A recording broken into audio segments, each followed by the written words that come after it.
This is Hashtag Finance, presented to you by the Canadian Securities Exchange, the exchange for entrepreneurs. With your host, Anil Mall. Thanks for tuning into another episode of Hashtag Finance. This is actually our first episode for 2021.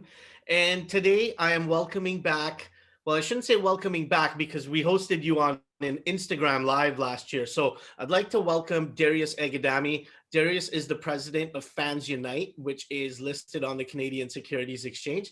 Darius, welcome to your first episode of Hashtag Finance. And the first one for 2021. How are you? I'm doing well. Thanks for having me. Looking forward to starting the year off right here. Yeah, and you know what? It's been a strong start to the year, you can say, for the first 2 weeks. Well, we hosted you on our Instagram Live. I think it was June, beginning of July last year when you guys had first listed, and you had outlined a bunch of stuff that the company was working on and hoping to see forward, which really panned out for you guys. You guys had a strong finish to 2020. Obviously, there might be some of our viewers that are not familiar with you guys still. And so what I'm going to ask you to do is just give everybody a brief introduction to yourself and to FansUnite, and then we'll get into our conversation. For sure. Yeah, it sounds really good. So I'm the co-founder of FansUnite. We went public here in May. I was the CEO at the time, and we went public with one of our acquisitions, a company called McBookie. And FansUnite, from a high level, we're a sports betting company, really focused on the technology side of things. And we went public in May. We had done that acquisition, and then I think pretty much right after we had that Instagram Live where we kind of outlined what we were planning on doing. One of the things we were looking to do was M&A. And I think shortly after that, we made an acquisition, really a merger of sorts, with a company called Askott, which was a company looking to go public as well. And they were an esports betting company, pioneers in the esports space, been around for 6-7 years building technology. And I'd known that team and Scott, who was their CEO, for quite some time. And so we did a merger with those guys to become hopefully a global iGaming company, not just on sports betting, but also esports betting and casino. So we closed that deal in August. And it's just been heads down, focused on execution since then. For the last 6 months, it's been really busy, but it's been a pretty seamless merge. We merged the teams, we merged the technology, we brought in some new board members. We've done 2 financings since then. So it's been a busy time, but it's exciting. Our stock has rallied. The story's resonating really well with investors around North America. So we still think we got a long way to go. Absolutely. Now, for our viewers that have been following you since listing or even before listing, and kind of followed along with what you guys have done last year. So you recently closed a large financing. I think it was over $13 million. It was oversubscribed. So do you want to maybe talk to us a little bit about what the market reaction was, first of all, when you guys went out there trying to do this raise? I believe it was quite a small, a significantly smaller amount when you guys went out there, and it raised up to, and it closed at over 13 million. So just kind of walk us through that. And then once you do that, let's talk a little bit about what the use of proceeds and what you're planning on doing with these funds. Yeah, for sure. So it was getting late in the year. It was kind of mid-December, but we thought it was a good opportunity because we thought, the stock was doing well and we had a lot of new investors coming into the story. So we launched a brokered financing led by Gravitas, and we launched at 5 million after market one day, and before the market even opened the next day. We had so much demand, which was incredible to see. So we quickly announced an upsizing of it for 11 million, and we closed the books that day. So it was a pretty remarkable kind of financing. The demand was there, across Canada, retail institutions. So, great job by all the bankers who were involved. And we closed it officially on Monday, just a few days ago, 13.4 million. So we already had cash in the bank as well. So that was the good. So now we have, quite a bit of cash in the bank. And 2021 is really now just going to be kind of focused on growth. So we have been spending the last, 4 or 5 years building technology. And now it's about growing and scaling those. So all arms of our businesses now, and we want to grow our internal assets rather than going out there and spending a whole bunch on acquisitions. We're really focused on our own platforms, growing the McBookie brand in the UK, growing a Vamos brand in Latin America, bringing on new operators to license our technology, building out our games division. So we have a lot of kind of arms of the business, but now it's about using that money to grow those and continuing focusing on tech. Most of our salaries right now are technology developers, so that's what we're focused on. Got it. So there's obviously you mentioned McBookie and Europe. So your business, FansUnite, is focused in a lot of different segments. There's consumer to consumer, business to business, and then there's some other facets as well. But you guys have a presence now in not only the US, but also Europe as part of your partnership with McBookie. Can you talk to us a bit about that? Yeah, for sure. So we've been kind of building that infrastructure out for quite some time between FansUnite and Askott to become that kind of global presence. So UK's our sportsbook really focuses on Scotland, but we can take bets from anywhere in the UK. We have applied to get our own licenses in the UK because right now they're sub-licensing off someone else. About, I think, 6 weeks ago, we also announced our Malta licenses, which is a tier 1 jurisdiction. We got both B2C and B2B licenses out of Malta, which now allows us to operate in Europe, which is amazing. That's definitely a big focus for us next year. And then the US market is obviously the next big giant. And we probably didn't think we were going to get into the US market this early. It's still fragmented. It's state by state. It's expensive. It's time consuming. You're going against, the heavyweights like MGM and FanDuel and DraftKings and all those guys. So we decided we want to get into the US market via technology. And we have a great partnership now with a company called GameCo that we announced as well, I think in September, where we're going to be the technology backend. They come in with the licensing and the network and the partnerships with all the casinos and sportsbooks they have in the States. And we just announced our first activation there. So we partnered with the Sky Utes Casino in Colorado to launch the very first dedicated esports sportsbook in the US market. So that's our first activation. We hope that makes some noise and we get other casinos in the States that are licensed to come to us, and hopefully we can launch more than just that one. But that's good. That's also going to be a big focus for us this year. Absolutely. I know you guys are listed on the OTC QB, if I'm not mistaken, on the QB, and you guys have been doing a lot of presentations and talking about your company in the US. There's been a good reception to what you guys are doing, definitely. What I wanted to say is earlier you mentioned, names like MGM as well as other ones. How do you guys compete with that? Yeah, for sure. Technology would be a big part of it, but maybe you can talk to us a bit more on what the plans are on, kind of competing with some of these giants. For sure, yeah. I mean, I'd probably be lying if I said, those guys haven't really paved the way for us, because they have, right? The sheer numbers those guys are doing in the US market has just opened up so many more eyes and more new investors coming into the space. And I think they see us as a potential, lower entry point for what we're doing. One of the things when we talk about kind of DraftKings and some of the other big guys is they're very focused on direct to consumer. So they are spending a lot of money going after customer acquisition, and it's very expensive. And that's something that, as a junior company here when we listed last year was not a focus for us. We weren't going to compete against those guys because we don't have the pockets those guys have. So we really focus on just technology. We want to be a kind of a complementary solution to all these guys. And you're seeing these guys now go out and actually acquire technology. Like even DraftKings, as part of their go public, they went and bought SB Tech.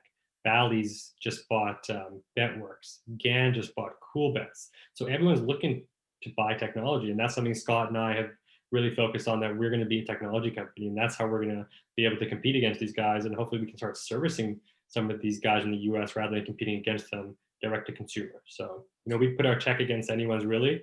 And that's why I think people are interested in our story, that we're such a lower entry point. Absolutely. Now, give us a little bit of a breakdown into what, obviously you guys have closed. We talked about the financing you've closed. You've got, several things that you want to get done. Walk us through what 2021 looks like for the company and what your aspirations are. Yeah. No, it's going to be a big year. So for those who've heard me before, we have 3 arms to the business. So we have our direct to consumer, we have our business to business, and then we have our games division. So this year on the B2C side, definitely focus on growth, mostly on the McBookie platform, as well as Vamos, which is a Brazilian esports brand. Great kind of marketing opportunities this year with McBookie. Scotland made the Euro Cup, first kind of major tournament they have made in decades. So it's going to be a big kind of hopefully celebration in Scotland, at home and safe. But we're going to put a lot of marketing dollars behind that to bring on new users. So that's exciting for us. So growth on B2C is big. B2B, now that we have kind of that infrastructure set up with partnerships and licensing in Malta, Europe, and now our partnerships in the US, we want to get as many clients as we can on board. So we already have a few right now licensing our technology. It's about bringing on more this year. Hopefully we can make some more announcements on that as we close some more deals. And then our games division, where we're building out our own casino games, 2 of them are out live, 3 and 4 are currently in testing right now. We want to get to a suite of about 10 games this year. And these are kind of more fun, younger demographic and interactive games. And once we get to 10, we think that's going to really be a strong kind of suite of games that we can start getting into, hopefully thousands of different sportsbooks playing our casino games. Got it. You guys started, did you mention that you have 3 and then now you're hoping to have 10? So we have two are complete, live and up and running. The third one's almost complete. 4th is in testing right now, but we have a storyboard and of concepts. Our head of game designs in Malta, and he comes up with some pretty amazing and fun concepts, kind of going after that younger demographic. We don't have those like cherry fruit wheels that most people are used to playing. So we have kind of the more fun games. But he has a whole whackload of game ideas and storyboards. Are you able to talk to us about some of these, maybe one of these concepts that you want to give out, and talk to us about how you're standing apart from the rest of these games? Yeah, so well, my favorite game is a game called Crash Heist. So it kind of goes after like Crash games, where the concept is, it's kind of like GTA, if you're familiar with that. So in this game, you're the bank robber. You go in, you make your bet. Let's just say 10 euros, and the game starts, and you're stealing money from the bank vault. Now it's on a random number generator, so at any time the game could essentially crash. And what I mean by that is the cops show up, and you lose all your money. But you at any time can just click cash out. And so you get to leave with all the money, and then the game continues to see what you could have made had you stayed, to kind of show you. But that's a little bit more fun, a little bit more interactive. People get to feel like they actually, have a say in the outcome of the event. Yeah. But it's not completely on a random number generator, so it could crash right away. It could crash after 30 seconds. But those type of games we think are a little bit more fun, especially for like a younger demographic, than just kind of clicking the cherries and the fruit wheels. Yeah, it gets kind of boring once you're just clicking one button and just sitting there. So that's interesting. I'm glad that you're able to kind of just give us an example on, some of these ideas and concepts that you're coming out with to stand apart from your peers that might be in this space as well. So we talked a little bit about Europe. We've talked a little bit about the US. Canada, what are your plans here? I know I wanted to talk to you a little bit about Bill C13 and single event betting. Do you want to maybe give our audience not an intro, but an explanation to what Bill C13 is and what that means, not only for FansUnite, but the industry overall? Yeah, it's big. So right now in Canada, you can't wager on a single event. So, if Man United was playing Chelsea, you couldn't just take Man United to win. You actually have to bet on multiple games, and you have to win both those games in order to get paid out. So it makes it a little bit more harder to actually win. And most players or bettors, they don't like to do that. So unfortunately, right now, with what we're seeing is a lot of Canadians are just going and betting offshore. So on other sportsbooks that do single event betting, because 99% of the world, they don't want to parlay games. They just want to bet single event. So I think there's estimates that over 10 billion, 14 billion are leaving Canada and getting bet offshore. So I think this is the kind of the first step, and it should go through. We think it's going to go through in the spring, where they're going to legalize single event betting here in Canada. So that's kind of step one, in hoping to keep Canadian bettors here in Canada. Now, you still have to in Canada, it's only legal to bet on platforms by the government. So like in BC, you're playing on Play Now or the BCLC platform, which again isn't a great user experience. In our opinions, the odds aren't great. And so although step one is to keep players in Canada, step two would be actually opening up Canada to get other licensed operators here to allow them to make bets. And that's where we hope we can fit in pretty well. We're a company here in Canada. We've never taken bets from Canadians. We're a technology company. We're part of the Canadian Gaming Association. So we're doing kind of everything right, so that once Canada does open up to other operators, which we do think they are going to in 2021, we hope we can kind of be at the front of the line of that. And apparently they are talking to other jurisdictions like the UK, like Malta, like tier 1 jurisdictions, so that if you've gone through those licensing regimes, you're going to be kind of front of the line to get your licenses. And Ontario will be the first one to do that, but we think every province will follow suit after that. So huge opportunity, but we're still kind of a few steps away from hopefully that opening up. I was going to say, especially when it comes to these builds, it's nice that they get announced, but it's a lengthy process to see them from start to finish. So what does that timeline look like? Or do you have any idea? Do you anticipate that this will be something that we see in the year, 2 years, 3 years? What are your thoughts on this? Yeah, and like you said, it's always kind of hard to know when it kind of gets to that government level, House level. So what we're hearing is, I mean, this is really the furthest that this bill has gone. We think it's going to happen this spring. That's our guess. We have no idea, so don't hold us to that one. But we think that's going to be the first. And then we actually think Ontario will be the first to actually put some kind of thoughts and processes to get outside operators in. We hope by the fall, kind of by the start of the NFL season, is when they're going to do that. So it could be years away, and we keep saying it's coming, but I think this year is really coming, and I think government's moving a little bit quicker, especially with the pandemic, new revenue sources, new tax sources. It might push them to move a little bit faster. So let's hope this is the year. Well, Darius, other than family, you're obviously one of the persons that lives and breathes this sector. Do you want to maybe talk to us about, in our audience, about, some of the trends that you might be seeing ahead of us, the general public, within the gambling sector? For sure. So, I mean, regulation for sure is one. We talk about Canada, we talk about the States. Everyone knows the States is the next big giants. Really, only half the states have actually put forward kind of their processes. 26 states have done it for legalizing sports betting. So there's still the other half of the states, and we think they're all going to eventually open up to sports betting. So we're still very early in sports betting, which everyone thinks, it's growing right now, which it is, but we're still very, very early. If Canada opens up, if North America fully opens up, I mean, the US, all the states, it just gives more opportunity, right, for companies like us. And then the second part is we went public in May, and we got receipted with our long form prospectus in March, right after the kind of everything shut down, and we were worried, we're a sports betting company going public in the middle of a pandemic with no sports. But we kind of proved that it's a little bit pandemic proof. People were at home, sports continued to go on, but people were then completely moving to online. The guys who were used to going to the racetrack or the stadium or the casino to actually play, they're now moving online. So we saw our numbers go up, which is crazy. And then we saw more people betting on casino, more people betting on virtual sports and live casino. So it's proven to be pandemic proof. And I think that shift to online habits, it's not going away. People are going to stay there, which is good for any online business. So a lot of room to grow. And I don't think that many people are still going to go, but the guys who are used to going back into the casino and pulling the slot wheels, a lot of those guys won't go back. Awesome. Well, Darius, obviously I wanted to talk to you early on in the year, especially with the amount of success that you and your team have had over last year and since listing. And I look forward to hopefully having you on 1 year after you've listed, to not only talk about how it was before you had listed, but all of the milestones that you've met, the shareholders that are happy, and the success that you guys have had. What I'm going to do is I'm going to actually leave the floor with you for the last couple of minutes, because I'm sure that you probably want to talk to your shareholders and our audience about the company, any message that you want to put out for this year and what they should look out for.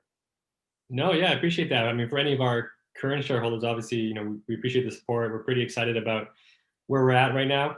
We're cashed up. We're back, heads down, focused on execution now, which is something that we've always been preaching. So continue to build technology, continue to innovate, continue to launch new brands around the world and bring on new partners. So I think we have the team to do that. We're pretty excited about that. And for any prospective investor or anyone who's interested in the industry, I think one thing that Scott and myself we're trying to be as open as we can. So if people are interested in learning more about A, FansUnite, or B, just the industry, feel free to reach out to us. We're pretty open. We try to make ourselves available. We try to answer every shareholder's questions or any prospective shareholders' questions, just because we're so excited about the industry, right? And I think there's a lot of room to grow, not just for us, but all the companies in the space. So that's about it.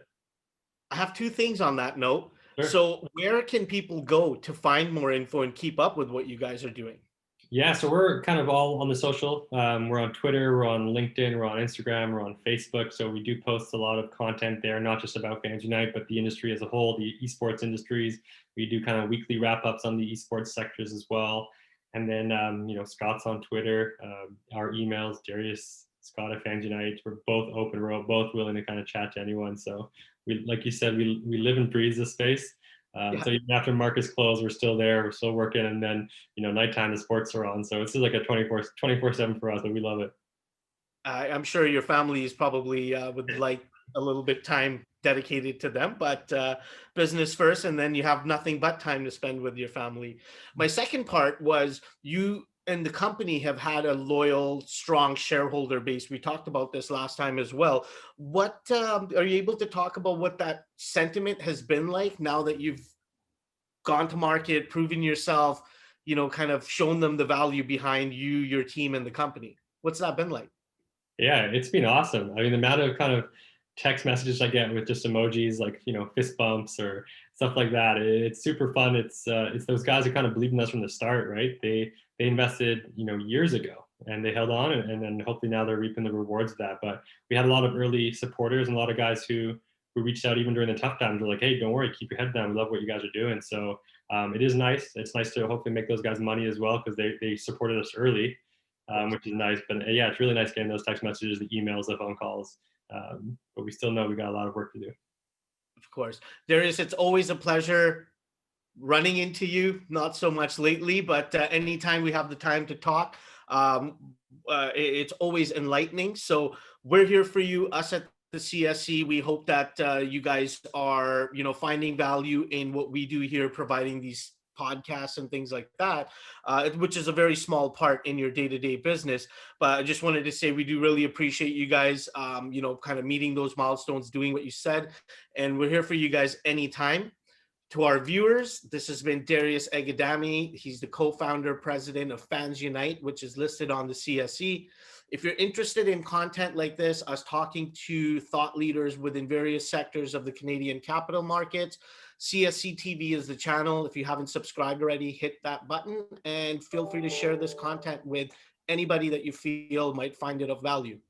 Darius, once again, strong start to 2021. I look forward to following what you guys are doing and speaking to you hopefully within the next little while. That sounds great. I appreciate it. I always love chatting with you. So we'll do this soon again.